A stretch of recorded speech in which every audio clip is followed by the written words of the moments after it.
tutorial for Adobe Illustrator. I'm in CS5 and I'm going to go ahead and open up my pre-made artwork here. And I'm going to show you today how to link these rings together or make it look like they're linked together like a chain or like the Olympic rings.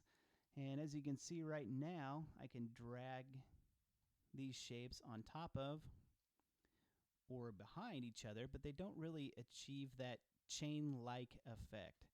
So how do we achieve that? We use the Pathfinder tool.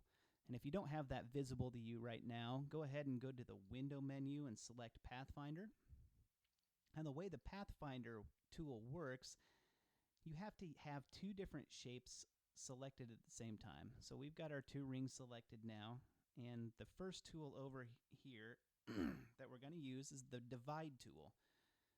Now the way the divide tool works is it takes both of those, I'm going to go ahead and click it right now. It takes both of those shapes, and if you see the paths here, it uses those paths and it separates all of these sections of artwork into separate pieces.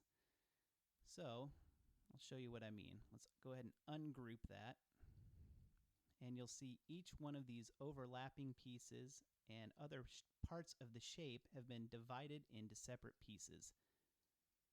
So how do we achieve the chain effect from that? Well, we simply take one of the overlapped pieces and we change it to the opposite color of the two rings. And voila, we have two interlocked rings. Now we do have one problem here.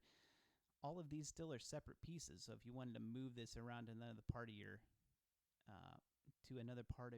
artboard, you'd have a little bit of a problem. You could either select all of those together and group them and still have access with your direct selection tool to the individual pieces, or you can use the Pathfinder tool again, select all of those pieces, and use the merge tool, and that will merge those three pieces into one solid piece. So I'm going to go ahead and do that with the pink. I'm going to merge those together. Let's try that one more time with the green ring and link all three together. So what do we need to do? We need to make sure for the Pathfinder tool that we have all of our shapes selected. And it looks like I've got some junk in there. So let's select all three of those pieces. Select the divide tool and go to those overlapping sections here and here and change them to the opposite ring color. And there we go. We have three rings linked together, all via courtesy of the Pathfinder tool. And that is my tutorial for the day. Thanks a lot for watching, guys.